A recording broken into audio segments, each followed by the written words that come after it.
Today's case explores the shocking investigation into a murder out of Utah that's caught widespread attention. What started as a middle-aged woman reporting vicious abuse at the hands of her husband quickly took unexpected turns, which revealed a story of a secret affair, drunken sex, and a violent ending. Today, we are going to break down the key players in this case, break down the evidence, and uncover what led to 3 arrests in this case. But before we get into the shocking details, let's talk about something positive that could never fail to make you smile: your dog. I have 2 little fluff balls, Willow, who's a 5-year-old Maltese mix, and a Pomeranian puppy named Dennis. All I want is to give them the healthiest diet I can, but somehow I ended up with the world's 2 most picky dogs who are so particular about the food they will eat. And that is where Sundays comes in. Sundays is a dog food company that offers air-dried, human-grade food that is easy to store and serve. They are on a mission to make feeding your dogs premium nutrition as simple as possible. I've actually been using Sundays for about a year now and pay for the subscription myself, and now there's no turning back. My dogs wouldn't let me if I tried. Sundays offers human-grade food from start to finish. You only will find real food ingredients that you can not only recognize and pronounce, but that you can eat yourself, though I don't know if you're going to want to. Each recipe is made with 100% meat, muscle, organs, and superfoods, and 0 synthetics or artificial preservatives. The back of the bag tells you everything you need to know about what's inside. They come in ready-to-serve meals, eliminating the need for refrigeration, preparation, defrosting, or concerns about contaminants. It's shelf-stable, travel-ready, and again, full of nutrients.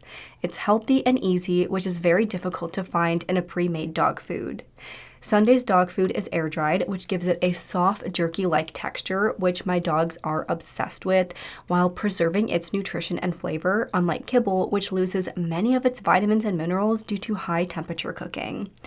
Like I said, both my dogs are very picky, and when I used to give them kibble, they just stare at me and their bowls would just sit there all day untouched. But now that I give them Sundays, they both finish their breakfasts and dinners, and I know that they're getting the nutrients they need to stay healthy. So give your dogs a chance to try Sundays and watch them fall in love. You can get 50% off your first order of Sundays at sundaysfordogs.com/RachelShannonYt, or use my code RachelShannonYt at checkout.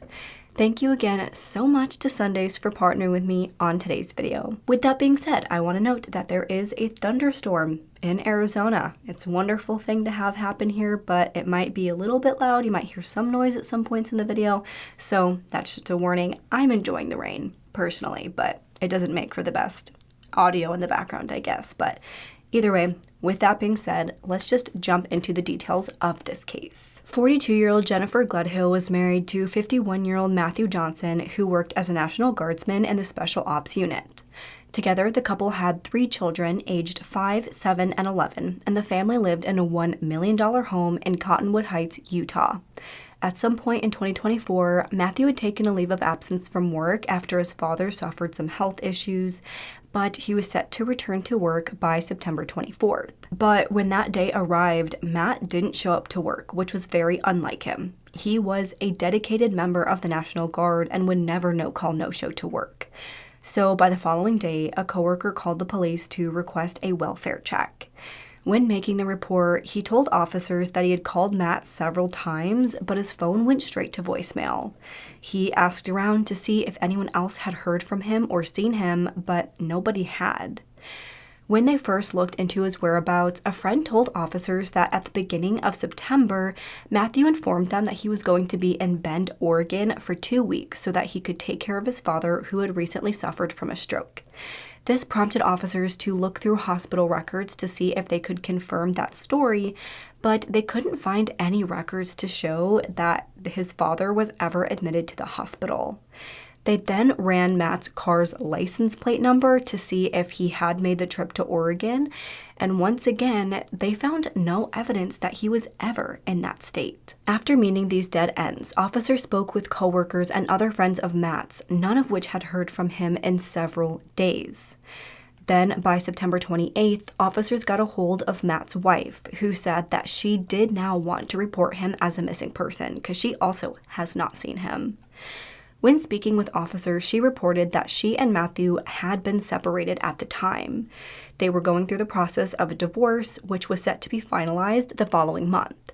The two weren't living together and had a history of domestic abuse. At the time of the report, officers noted several bruises on Jennifer, which she claimed were caused by Matt.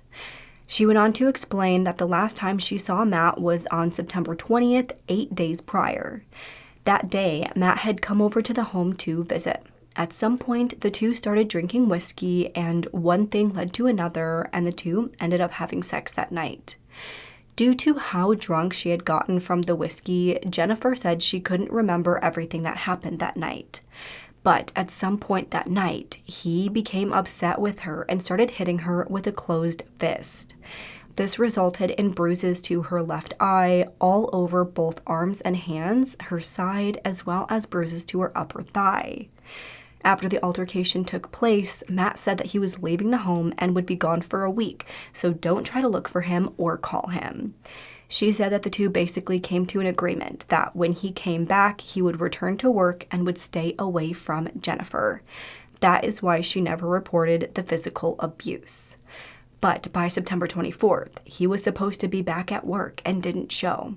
That is when a coworker reached out to her, informing her that he never showed. This was also very unusual to her, and after learning that no one had heard from him still by the 28th, she knew that something was wrong.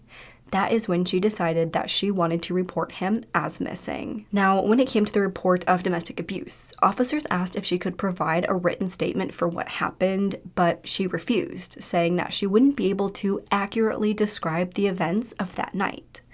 According to officers during this interview, Jennifer appeared a bit distracted and at times nervous.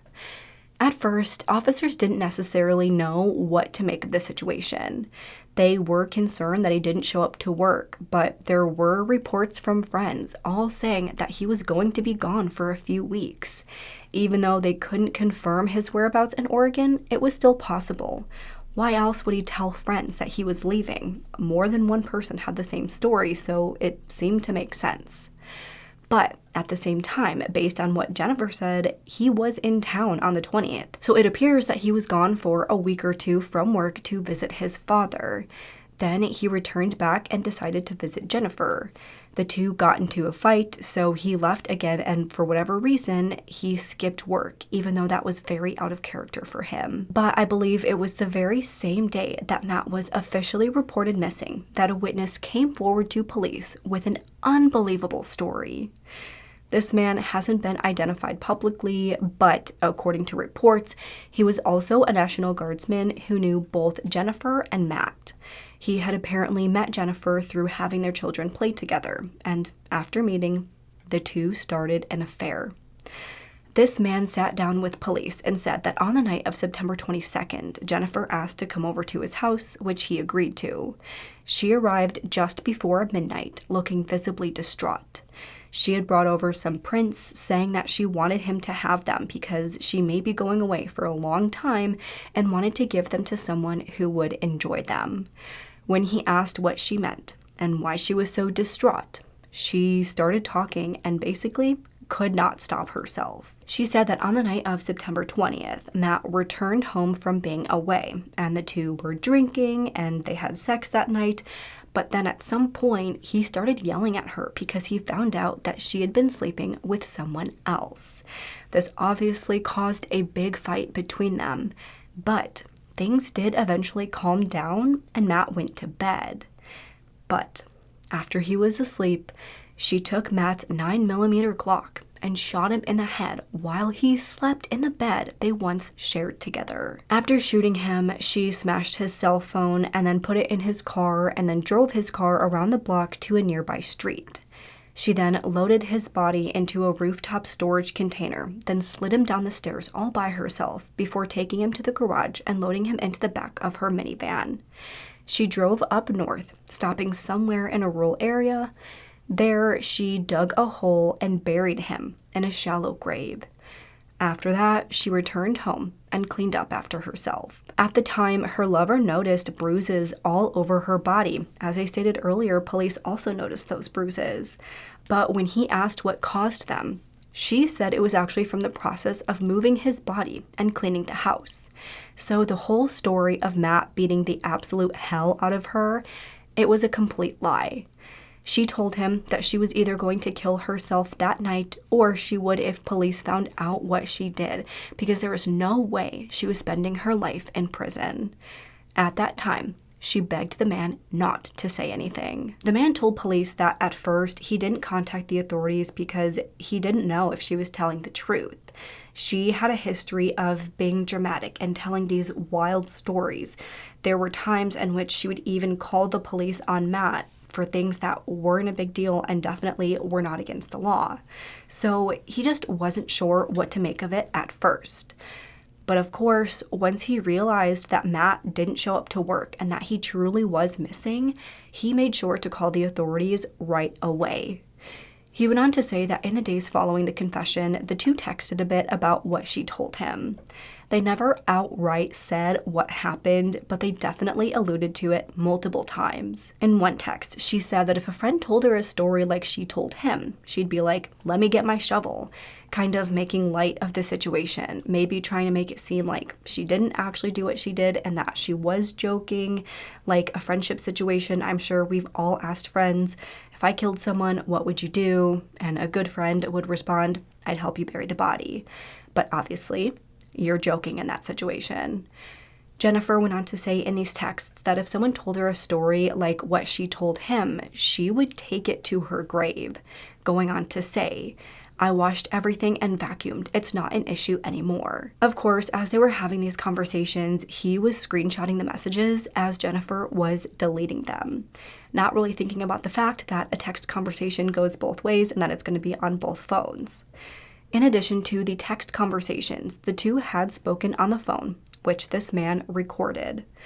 In one call, Jennifer apologized to him for telling him what happened. She told him that she didn't want him to think of her as a monster, asking him to remember who she was before she opened her mouth. In that call, Matt said that he was afraid of her because what if he broke her heart? What would she do to him then? And she responded by saying, "I think the fact that you got scared of me, that part broke my heart because I was like, wow, if you could think I could even hurt a fly." Like, he's just not a person. He wasn't a person anymore. He wasn't Matt anymore. The man then asked Jennifer how she would feel if roles were reversed, if someone had killed her in the same way. And she said that she wouldn't feel bad if she deserved it. She went on to say, "I always preached that I was like the Queen of Hearts in my past lives because I'm like off with their heads." Continuing, "I'm like, if we could just round up the scum of this earth and put them on an island or just kill them all, I could shipshape this country back into a good place." Obviously, all of this was very concerning for this man to hear. So when he came forward to police, he did provide screenshots of their texts, as well as the files to the audio recordings of their phone calls. As Jennifer's lover was making this confession to police, other officers were conducting further investigation to confirm the story, as well as to see if there were any other witnesses who had valuable information. First, they spoke with a neighbor who lives across the street from Jennifer. She stated that on September 20th, she noticed Matt's truck backing into the garage.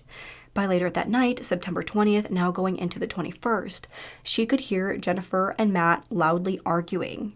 She didn't notice anything after that until she left her home the following morning, when she then saw Matt's truck was no longer in the driveway like it was the prior night. Then the neighbor said that a few days later, on September 24th, she noticed Jennifer's mother and father at the home with her and her children for about 4 hours. To her, it looked like the parents had been cleaning inside the garage and was moving stuff around. Then, based on the lights inside the home and how people had been moving around, it looked like they were cleaning inside the home as well. After hearing from this neighbor by September 30th, 2 days after Matt was officially reported missing, officers located his truck parked just over a quarter mile away from the home. According to doorbell footage captured from a home across the street from the truck, it looked like someone parked the vehicle there on September 21st, 2024 at 6:15 a.m. Inside the truck, officers then found Matt's phone, which again had been destroyed. The next thing officers did was obtain a search warrant for inside Jennifer and Matt's home. In the master bedroom, they found a mattress which was on a heavy wooden frame with no box spring, and the mattress appeared to be brand new. They found several very small reddish-brown spots in various places on the walls, bed frame, and blinds in the master bedroom. However, the wall behind the bed appeared to have been recently cleaned.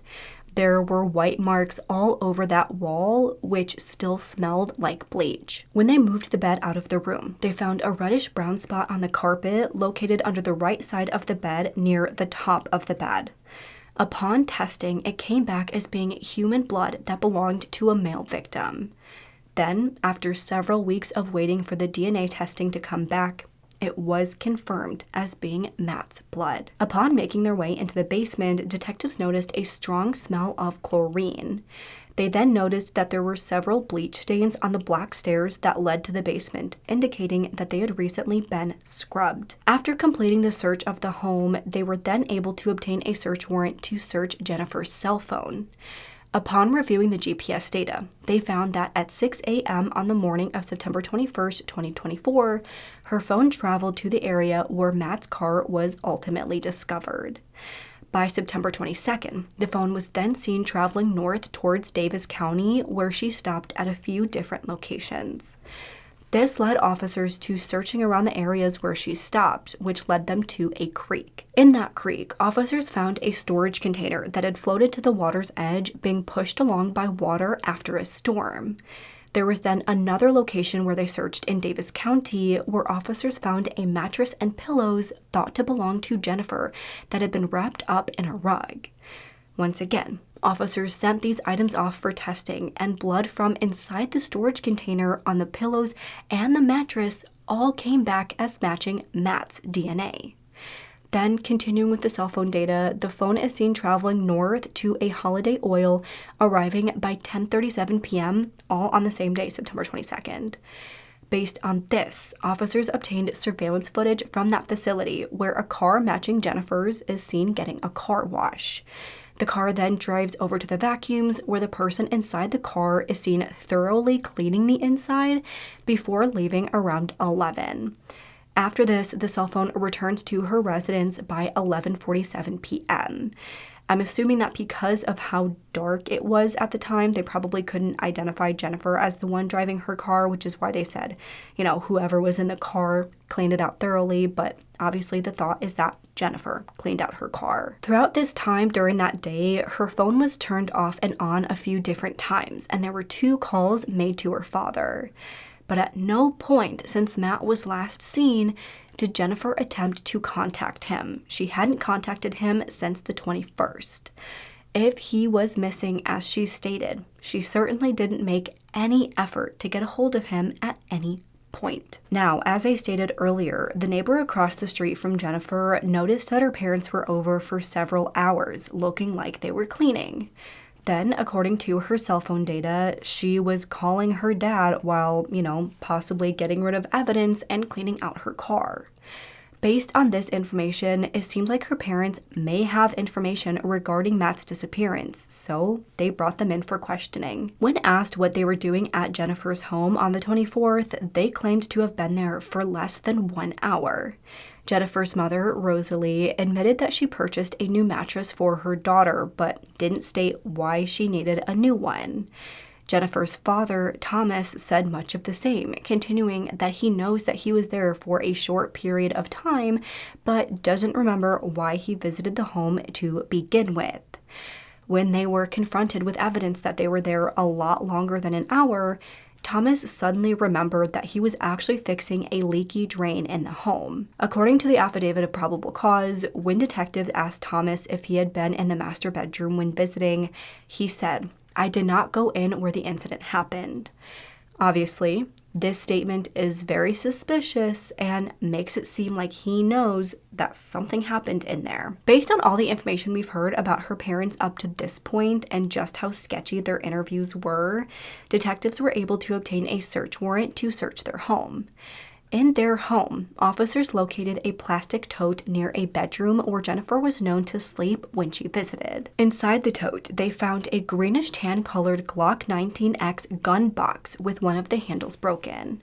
The gun box had been wrapped in a child's onesie, possibly in an attempt to conceal it. There was no gun found inside, but the gun box holds a gun that is consistent with the gun Jennifer claims to have used on Michael when confessing to her lover. At this point, the narrative police have put together is that after this possibly drunken argument on the night of September 20th going into September 21st, 2024, Jennifer Gledhill shot and killed her husband, Matthew Johnson, while he slept in their bed. She then moved his body and dumped him in an unknown location. She then cleaned up the scene. She got rid of the mattress altogether. She cleaned the walls and carpets to the best of her ability. She went to her parents' house to store some of the evidence there as well. Then, a few days after the murder, her parents came to the home to help her clean even more, hoping to get rid of any and all evidence. But clearly, they didn't clean well enough or turn their phones off for long enough. Based on all of the information we've discussed up to this point, by October 15th, 2024, 42-year-old Jennifer Gledhill was arrested and charged with 9 felony charges, including first-degree murder.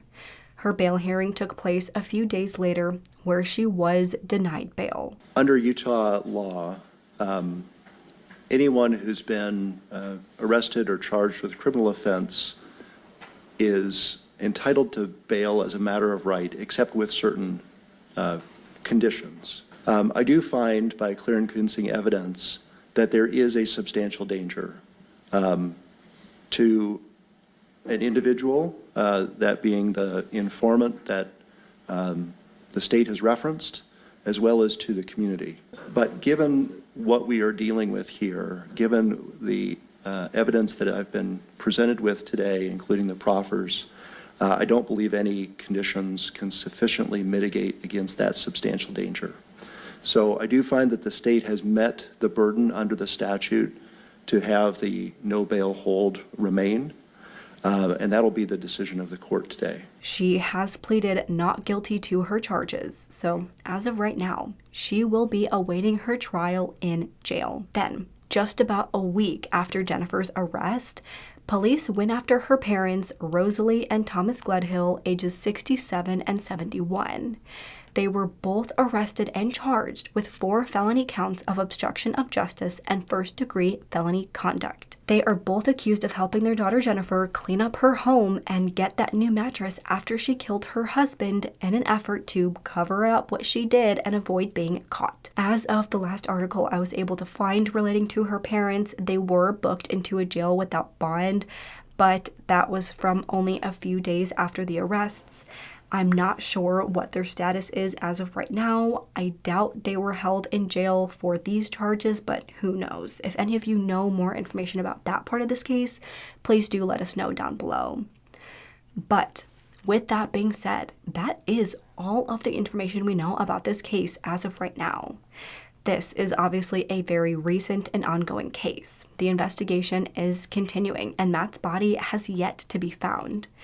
We are obviously still awaiting the trial, but I imagine the prosecution is hoping to find his body before the case goes to trial because it will be much easier to get a guilty verdict with a body than without. So I'm really hoping that they're able to find his body and return him to his family so they can put him to rest and so that the court system can start the process of getting justice for Matt. Cases like this one somehow always leave me dumbfounded.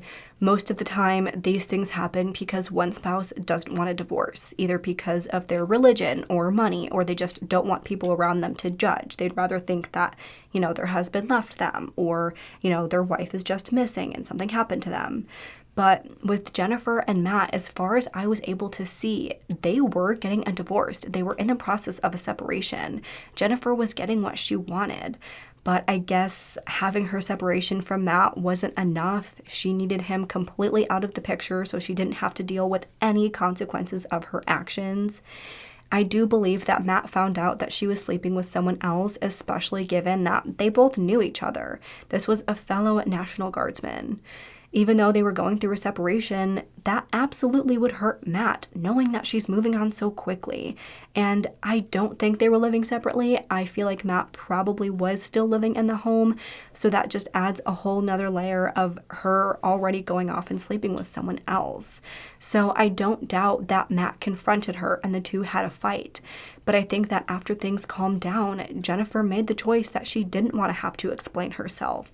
She wanted to be able to live her life without answering it to anybody.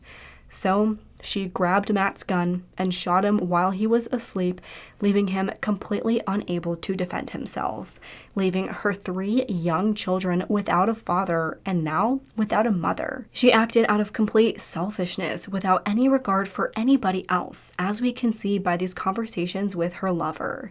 She only cares about herself, and I think her parents enabled her, as they likely had all throughout her life.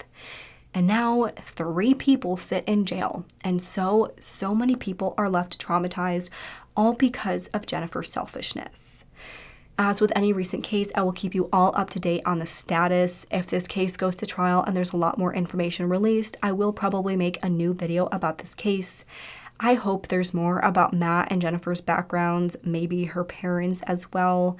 I really hope they find his body, and I hope they're able to put Jennifer away for a very long time. But that is all I have for today's case, and now I want to hear what you all think. Why do you think Jennifer allegedly killed Matt? Do you think there will be enough evidence to convict her if they don't find his body, or do you think they will find his body? What do you think about her parents helping? Let's discuss this and any other thoughts you have in the comments below. If you liked this video, please make sure to go ahead and leave this video a thumbs up and subscribe to my channel. I put out new true crime and mystery videos every single week. Don't forget to turn that notification bell on so you don't miss out on any of my future videos. Make sure to follow me on Twitter, Instagram, Facebook, TikTok, Apple Podcasts, and Spotify. All will be linked down below. And if you have any case suggestions, please make sure to fill out the Google form, which is also listed down below. With that, I hope you guys have an amazing week. Stay safe, stay healthy, and I hope to see you next time. Bye.